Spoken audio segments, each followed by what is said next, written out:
আসসালামু আলাইকুম। বন্ধুরা, কাতারে ইসরায়েলি হামলার বিষয়টিকে কেন্দ্র করে কাতারের রাজধানী দোহায় কাতারের পক্ষ থেকে জরুরি ভিত্তিতে আন্তর্জাতিক ইসলামিক যে জোট রয়েছে ওআইসি তার গুরুত্বপূর্ণ মিটিং ডাকা হয়েছে। যে বিষয়টিকে কেন্দ্র করে বর্তমান মুসলিম বিশ্বের যে সাধারণ মানুষ রয়েছে তারা কিন্তু এখন কাতারের এই সম্মেলনের দিকে তাকিয়ে আছে। কেননা বর্তমান সময়ে ইসরায়েলের পক্ষ থেকে ফিলিস্তিনের গাজা উপত্যকা, লেবানন, সিরিয়া এবং ইয়েমেন, সর্বশেষ কাতারে যে হামলা পরিচালনা করেছে ইসরায়েল, এই বিষয়টিকে কেন্দ্র করে কিন্তু আরব বিশ্বের যেই দেশগুলো রয়েছে তারা কিন্তু চরম নিরাপত্তাহীনতায় ভুগছে। তাই আশা করা যাচ্ছে কাতারে অনুষ্ঠিত ওআইসির যে জরুরি বৈঠক হচ্ছে সেখান থেকে ইসরায়েলের বিপক্ষে কিন্তু বড় ধরনের কোনো ঘোষণা আসতে পারে, যা এই অঞ্চলে ভবিষ্যতে ইসরায়েলকে আন্তর্জাতিক আইন লঙ্ঘন করে যেই দেশগুলোতে হামলা পরিচালনা করছে তা থেকে বিরত রাখবে।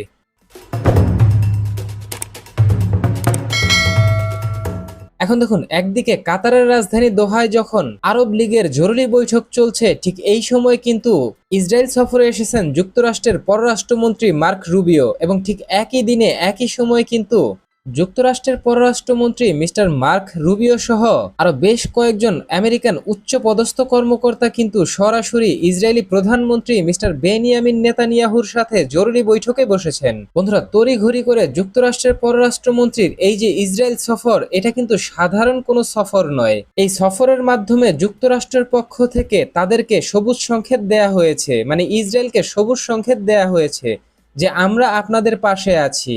আরব লীগের পক্ষ থেকে যে ধরনের পদক্ষেপ নেওয়া হোক না কেন ইসরায়েলের বিপক্ষে, যুক্তরাষ্ট্র কিন্তু ইসরায়েলের পাশে থাকবে, এবং যুক্তরাষ্ট্রই একমাত্র দেশ যারা ইসরায়েলকে সম্পূর্ণ নিরাপত্তা নিশ্চয়তার গ্যারান্টি প্রদান করে।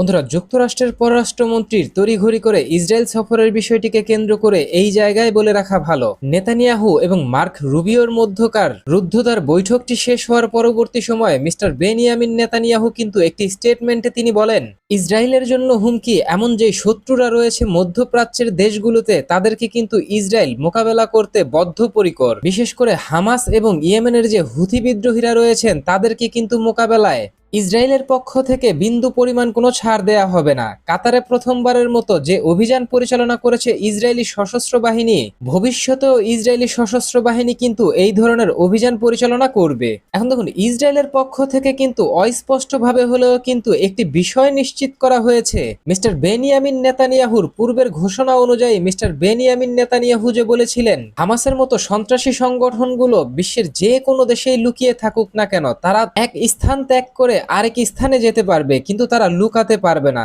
কেননা ইসরায়েলি গোয়েন্দা সংস্থা মোসাদ কিন্তু তাদেরকে খুঁজে বের করবে এবং নিবৃত করে ফেলবে। এক্ষেত্রে ইসরায়েলি সশস্ত্র বাহিনী কিন্তু এইটা বিবেচনা করবে না যে তারা কোন দেশে অবস্থান করছেন। যেই দেশেই অবস্থান করুক না কেন, ইসরায়েলি সশস্ত্র বাহিনী কিন্তু সেই দেশের অভ্যন্তরেই ভয়াবহ আরো পুনরায় মিশন পরিচালনা করবে।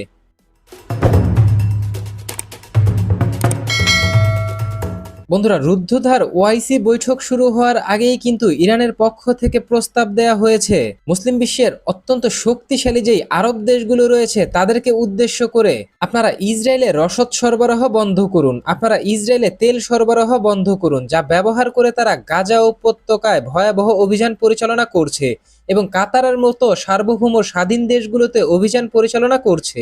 এখন দেখুন, তেল রপ্তানি করার বিষয়টিকে কেন্দ্র করে বা রসদ সাপ্লাই করার বিষয়টিকে কেন্দ্র করে ইরানের পক্ষ থেকে যেই আহ্বান জানানো হচ্ছে আরব বিশ্বের দেশগুলোকে, তারা কিন্তু সেটা মেনে চলবে তার কোনো নিশ্চয়তা প্রদান করেনি এখনো অবধি। বন্ধুরা, হামাস এবং ইসরায়েলের যে চলমান যুদ্ধ রয়েছে, এই যুদ্ধে কিন্তু ইসরায়েলের বেশ কিছু সাজোয়াজান হামাসের হামলায় ক্ষতিগ্রস্ত হয়েছে, বা ক্ষেত্র বিশেষে কিছু কিছু সাজোয়াজান কিন্তু সম্পূর্ণরূপে ধ্বংস হয়ে গেছে। তবে সেই সাজোয়াজানগুলোকে পুনরায় আবার সচল করতে সৌদি আরব এবং সংযুক্ত আরব আমিরাত, এই দুইটি দেশ কিন্তু সরাসরি বড় ধরনের পদক্ষেপ নিয়েছে এখনো অবধি বেশ কয়েকবার। ইসরায়েলি যেই ট্যাঙ্কগুলো বিধ্বস্ত হয়েছে, সেই ট্যাঙ্কগুলোর যে অত্যন্ত গুরুত্বপূর্ণ যে স্পেয়ার পার্টস রয়েছে, তারা সেটা নিজ দেশের প্রয়োজন বলে আমদানি করে ইসরায়েলে রপ্তানি করতে চেয়েছিল।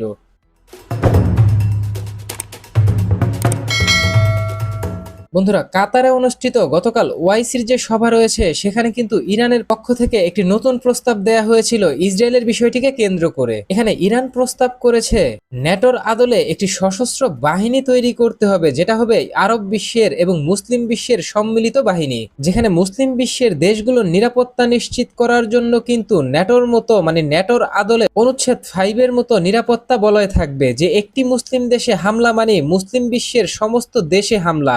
এক্ষেত্রে শত্রুকে মোকাবেলায় মুসলিম বিশ্বের সমস্ত দেশ একসাথে সম্মিলিতভাবে আক্রমণকারী দেশের উপর ঝাঁপিয়ে পড়বে এবং সেই দেশকে প্রতিরোধ করবে। এখন দেখুন, প্রথম ধাপেই কিন্তু মুসলিম বিশ্বের বেশ কয়েকটি দেশ সরাসরি রাজি হয়ে গেছে ইরানের এই প্রস্তাবে, যার মধ্যে উল্লেখযোগ্য রয়েছে তুরস্ক, মিশর এবং জর্ডান, পাশাপাশি ইরান তো আছেই, এবং মুসলিম বিশ্বের একমাত্র পরমাণু শক্তিধর দেশ পাকিস্তান কিন্তু সরাসরি বলেছেন আমরা এই সংগঠনে যুক্ত হতে রাজি আছি।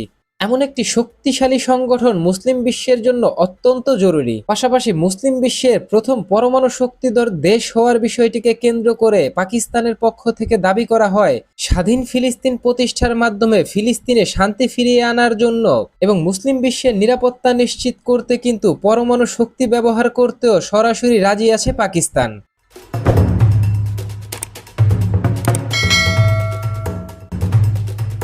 এখন দেখুন, মিশর, জর্ডান, সিরিয়া এবং অন্যান্য যেই আরব বিশ্বের দেশগুলো রয়েছে তারা রাজি থাকলেও কিন্তু সৌদি আরব এবং সৌদি আরবের প্রভাব বলয়ে থাকা সংযুক্ত আরব আমিরাত সহ আরো বেশ কিছু দেশ কিন্তু এই প্রস্তাবকে সরাসরি প্রত্যাখ্যান করেছেন। এই ধরনের পদক্ষেপ গ্রহণ করলে ইসরায়েলের সাথে আরো সংঘাত বাড়তে পারে। পাশাপাশি আমরা এই সমস্যাটিকে ফিলিস্তিনের স্বাধীনতার বিষয়টিকে আমরা সরাসরি জাতিসংঘের নিরাপত্তা পরিষদের মাধ্যমে কিন্তু সমাধান করব।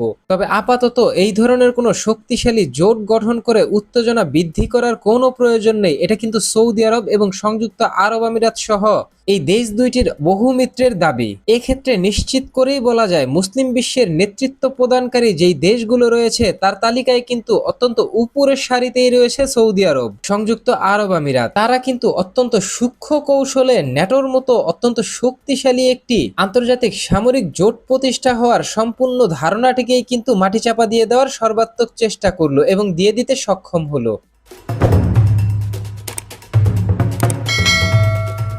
বন্ধুরা, দোহা সম্মেলন থেকে ইতিমধ্যেই মুসলিম বিশ্বের বহু দেশ কিন্তু সরাসরি ইসরায়েলের উপর অর্থনৈতিক নিষেধাজ্ঞা আরোপ করার জন্য ব্যাপক চাপ প্রয়োগ করছে পশ্চিমা বিশ্বের দেশগুলোকে।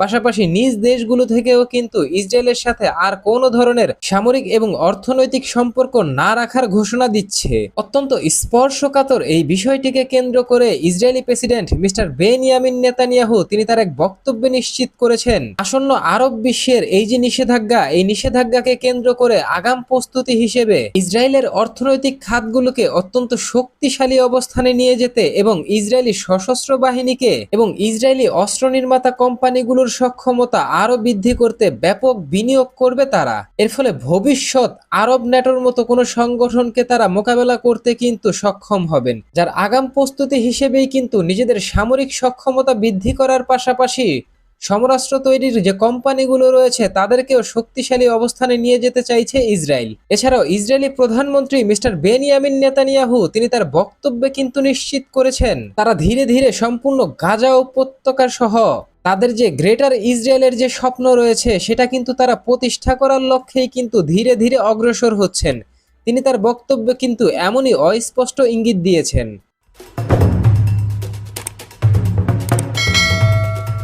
এখন দেখুন, ইসরায়েলকে মোকাবেলায় আরব বিশ্বের জন্য অথবা মুসলিম বিশ্বের জন্য একটি সামরিক কোয়ালিশন গঠন করে একটি সামরিক বাহিনী প্রতিষ্ঠা করার বিষয়টিকে কেন্দ্র করে যখন সৌদি আরবের মতো নেতৃত্ব প্রদানকারী দেশগুলো যখন পিছু হটেছে, তখন কিন্তু কাতার, ইরান এছাড়াও ইরাকের মতো দেশগুলো সরাসরি দাবি করেছেন মুসলিম বিশ্বের পক্ষ থেকে যদি এখন বড় কোনো ধরনের পদক্ষেপ না নেওয়া হয় ইসরায়েলের বিপক্ষে এবং শুধুমাত্র আলোচনা ও সমালোচনার মাধ্যমে যদি একটির পর একটি বৈঠক শেষ করা হয়, তাহলে এইটা কিন্তু মুসলিম বিশ্বের জন্য পাশাপাশি স্বাধীন ফিলিস্তিনি গঠন করার জন্য কিন্তু ভালো কোনো ফলাফল বয়ে আনবে না।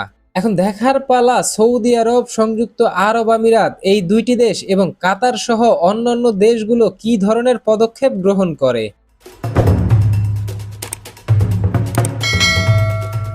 তো বন্ধুরা, ইরানের পক্ষ থেকে মুসলিম বিশ্বের জন্য ন্যাটোর আদলে একটি সামরিক বাহিনী তৈরি করার মাধ্যমে ইসরায়েলকে মোকাবেলা সহ সম্মিলিতভাবে পশ্চিমা বিশ্বকে রুখে দেওয়ার এই যে পরিকল্পনা, এবং সরাসরি সংযুক্ত আরব আমিরাত, সৌদি আরব সহ আরো বেশ কিছু দেশের এটার বিরোধিতা করা, এ সম্পর্কে আপনি কি ভাবছেন? আপনার গুরুত্বপূর্ণ মতামতটি জানিয়ে দিন কমেন্ট বক্সে। আমাদের ভিডিওটি ভালো লাগলে আমাদের সমর্থন করতে ভিডিওটিতে লাইক, কমেন্ট, শেয়ার এবং চ্যানেলটিকে সাবস্ক্রাইব করে সঙ্গে থাকুন। ধন্যবাদ।